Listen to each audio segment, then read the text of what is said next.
Livro Livres para Emagrecer, capítulo 3. Qual a sua motivação? Terry vibra de alegria ao falar às amigas sobre a experiência que está vivendo com a sogra. Durante muitos anos, nós praticamente nos odiamos, explica ela. E sabe o que aconteceu agora? Ela disse ao meu marido que depois que emagreci, mudei de forma milagrosa. As outras mulheres acenam afirmativamente, pois entendem muito bem o que está ocorrendo com a amiga. E como você se sente em relação a ela?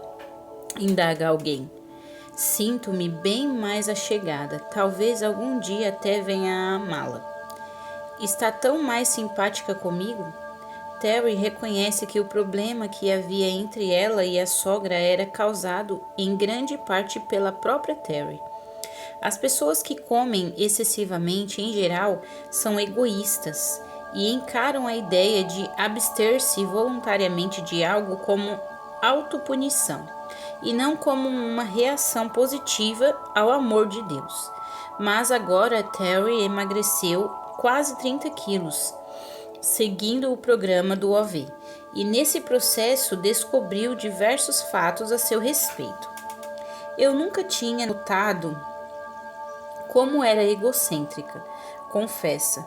Sempre que estava com raiva ou com ciúmes ou me sentia frustrada, começava a comer e punha a culpa de meus problemas em todo mundo.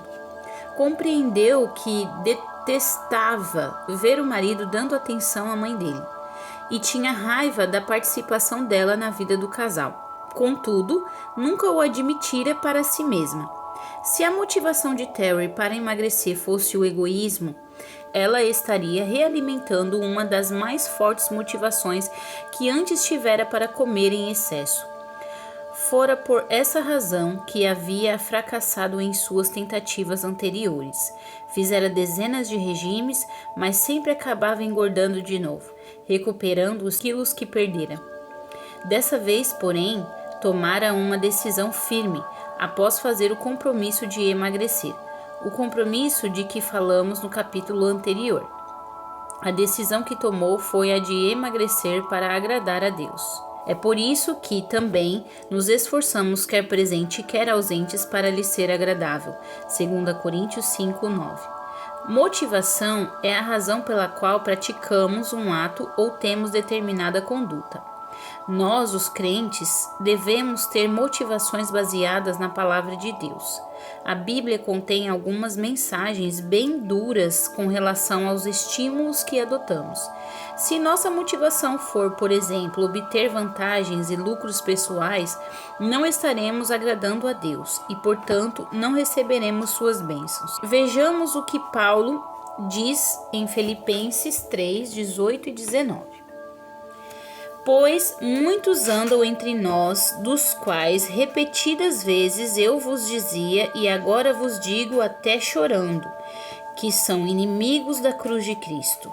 O destino deles é a perdição, o Deus deles é o ventre, e a glória deles está na sua infâmia, visto que só se preocupam com as causas terrenas. E vejamos também 2 Coríntios 5:10. Porque importa que todos nós compareçamos perante o tribunal de Cristo, para que cada um receba segundo o bem ou o mal, considerando-se quais foram suas motivações, seus propósitos na vida, e o que realizou, as coisas com que se ocupou e às quais se dedicou, ou deu toda a sua atenção, que tiver feito por meio do corpo. É possível que esses inimigos da cruz não sejam incrédulos, mas crentes, cristãos. Sabia que um cristão pode não estar desenvolvendo todo o seu potencial? Nestes textos, Jesus não está passando a mão na cabeça de ninguém, não é mesmo? Ele afirma que quando o nosso Deus é o ventre, a nossa glória está em nossa infâmia, e quando só nos preocupamos com as coisas terrenas, nosso fim será a destruição. Observe que ele não diz aqui Olhe, meu filho, se você está querendo comer uma dúzia de empadinhas, tudo bem, pode comer. Eu compreendo. E depois que terminar, coma também algumas coxinhas. Em seguida, deite-se no sofá para assistir televisão, pois estará um pouco enjoado, com a cabeça pesada. Claro, vá sim. Não, Jesus não diz isso. O que ele nos diz é: tenha prazer no Senhor. Assim, ele dará a você todos os desejos do seu coração. Salmo 37, 4. Ele nos diz para abandonarmos toda a aparência do mal, diz ele. Apegue-se a mim. Você sabia que quando alguém come demais, está frustrando a atuação de Deus em sua vida? Ele nos diz que agindo assim estamos orgulhando-nos de atos de que deveríamos envergonhar-nos. Quantas vezes foi a festinhas onde se serviu de tantos salgadinhos que saía de lá sentindo que estava a ponto de estourar? Quantas vezes já foi a casamentos, festas de aniversários, banquetes, etc. E entrou na brincadeira de ver quem comia mais? Na sua opinião, qual dessas duas atitudes agrada mais a Deus? Comer em excesso, o máximo que se consegue, ou exercitar o domínio próprio? Mas talvez alguém diga: eu sou livre, não estou debaixo da lei. Jesus me libertou. Ninguém pode ser juiz do que como ou deixo de comer. Em Cristo, sou livre e como o quanto quiser. É verdade que estou bem gordo, mas e daí? Jesus me ama e ele não faz acepção de pessoas. Se você pensa assim, então leia com atenção o que vamos dizer agora. Deus tem muitas bênçãos para nós. Ter domínio próprio não é cativeiro, é libertação. Significa que quem controla a sua vida é você mesmo. O autodomínio é liberdade. Ele nos liberta para sermos como devemos ser. Nós controlamos o alimento, não é ele que nos controla. Nós controlamos as calorias, não elas que nos controlam. Somos nós quem determinamos tudo que entra em nosso estômago. Somos libertos da compulsão para nos entregar a acessos, seja na comida ou bebida. Temos mais saúde, mais energia e estamos no controle de nossa vida. Não estamos mais buscando satisfazer prazeres e apetites com a comida. E no que se refere à nossa necessidade e desejo de realização pessoal, estamos com os olhos voltados para Deus. Quando nossa motivação de vida é sempre agradar a Deus, podemos estar certos de que emagreceremos. Ele opera em nós a partir de dentro para fora. Assim que suas motivações a esse respeito estiverem sobre a perspectiva correta, começará a ver os resultados no seu exterior. Deus é quem efetua em vós, segundo a sua boa vontade. Filipenses 2:13.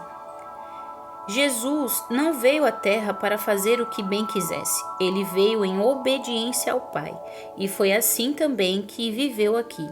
A si mesmo se humilhou, tornando-se obediente até a morte de cruz, pelo que também Deus o exaltou soberanamente e lhe deu um nome que está acima de todo o nome.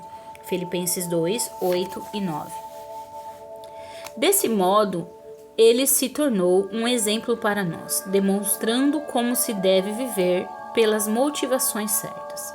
Porque Deus é quem efetua em vós tanto o querer como o realizar, segundo a sua boa vontade. Filipenses 2:13. E agora quer realizar sua perfeita vontade em nós, quer cumprir seus desígnios para a nossa vida. Então você pode emagrecer e vir a ter o peso que Deus quer que tenha. Só que sua motivação para isso agora deve ser agradar a Ele. E quando Ele retira de nós certos alimentos, não está nos castigando. Pelo contrário, está nos abençoando e mostrando em amor como podemos viver pelo poder do Espírito Santo. Uma motivação alegre. E o Senhor nos diz: fazei tudo sem murmurações nem contendas, para que vos torneis irrepreensíveis e sinceros filhos de Deus, inculpáveis no meio de uma geração pervertida e corrupta, na qual resplandeceis como luzeiros no mundo. Filipenses 14 e 15. Isso é dirigido a você e a mim. Irrepreensíveis e sinceros e inculpáveis, em meio a uma geração glutona e empanturrada de comida. Às vezes, é um pouco difícil superar a tentação de murmurar por causa do alto teor de calorias de uma fatia de bolo e de dizer que tudo que é gostoso engorda. Mas nossa motivação para tudo agora é agradar ao Senhor. E temos à nossa disposição o poder de que necessitamos para nos regozijar em comer para a glória de Deus. Esse poder está em nós para que o utilizemos. É possível que anteriormente sua motivação para emagrecer tenha sido egoísta. Talvez quisesse ficar esbelto para impressionar uma ou mais pessoas. Foi o caso de Mary, que emagreceu 7 quilos pouco antes do programa de reencontro da sua turma de escola. Queria mostrar-se bem bonita perante os colegas com uma aparência jovem, como a que tivera na época de estudante. E também desejava destacar-se em relação às outras moças que naquela época eram mais populares, mas que agora estavam gordas e desleixadas. Mas 2 meses depois do evento já recuperara os 7 quilos e mais 2. Nada façais por partidarismo ou vanglória. Filipenses 2:3. Não há nada errado em se querer ter boa aparência. Deus quer que sejamos belos. Aliás, toda pessoa que se converte adquire uma nova beleza e jovialidade. Todo o seu ser é iluminado por um clarão que provém da vida interior que há nela e que antes não havia. O Espírito Santo dá ao cristão uma nova motivação capaz de torná-lo uma pessoa cativante. Mas se ele se deixa dominar por objetivos egoístas, estes se tornam empecilhos a que Deus opere essa transformação nele. Deus quer torná-lo uma pessoa bela, ele o ajudará nesse processo se você permitir. Oração. Senhor Jesus, decido agora emagrecer para a tua glória. Não quero mais a antiga motivação que não deu resultado algum. Decido agora comer apenas para a sua glória. Emagrecerei apenas para agradar-te. Revela-me, Senhor, qual é a tua vontade para a minha vida, com relação ao meu corpo, em nome de Jesus. Amém.